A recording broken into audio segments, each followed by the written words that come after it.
ناظرین گرامی، آج حج کا چوتھا دن ہے۔ حج کے مبارک سفر میں 11 ذوالحجہ یعنی حج کا چوتھا دن ایام تشریق کا پہلا دن کہلاتا ہے۔ یہ دن ذکر و اذکار اور اللہ کی بڑائی بیان کرنے کا دن ہے۔ اس دن میں جو بنیادی امور عمل میں لانے ہیں، اس میں مینا میں قیام حجاج کرام کے لیے 11 ذوالحجہ کی رات مینا میں گزارنا سنت مؤکدہ ہے، اور اس کے بعد رمی جمار یعنی کہ کنکریاں مارنا۔ اس دن ہم نے ایک شیطان کو مارا تھا، بڑے شیطان کو۔ آج تینوں شیطانوں کو کنکریاں ماری جاتی ہیں، اور رمی کا وقت زوال یعنی دوپہر کے بعد شروع ہوتا ہے، یعنی مطلب یہ کہ آپ ظہر کی نماز پڑھیں گے، پھر جو ہے کنکریاں مارنا شروع کریں گے۔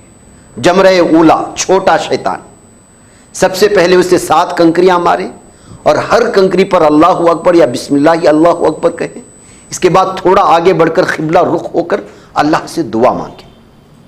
پھر جمرہ وسطیٰ درمیان والا شیطان، پھر اسے بھی 7 کنکریاں ماریں گے، اور اس کے بعد بھی دعا مانگیں گے، یعنی وہی طریقہ اختیار کریں گے کہ 7 کنکریاں مارے، قبلے کی طرف رخ ہوا۔ اور اس وقت مخصوص کچھ دعائیں ہیں جو اللہ سے مانگنی ہیں، وہ آپ کو کتابیں مل جائیں گی۔ بہت سارے بڑے بڑے علماء کرام نے جو اس سلسلے میں دعاؤں کی اور بالخصوص حجاج کرام کے لیے بہت ساری کتابیں لکھی ہوئی ہیں۔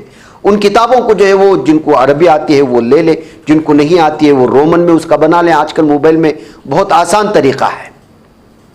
پھر اس کے بعد جمرہ عقبہ بڑا شیطان، پہلی دن بڑے شیطان سے آغاز کیا تھا، آج چھوٹے شیطان سے آغاز کریں گے، بڑے شیطان پر جو ہے اس کی تکمیل کریں گے۔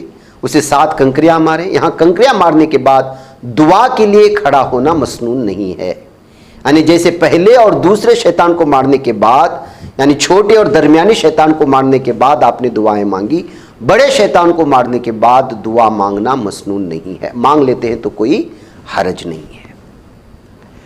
یاد رہے کہ اگر آپ نے 10 ذوالحجہ کو طواف زیارت اور صحیح نہیں کی، کیونکہ تھکان ہو جاتی ہے، بہت سارے لوگ کہتے ہیں کہ یار چلو کل کر لیتے ہیں۔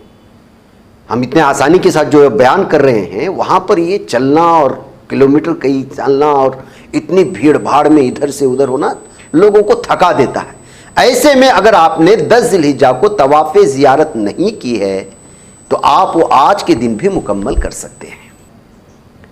اللہ تعالیٰ تمام حجاج کرام کی عبادات اور سعی کو قبول فرمائے، اور ہمیں بھی بار بار اپنے گھر کی حاضری نصیب کرے۔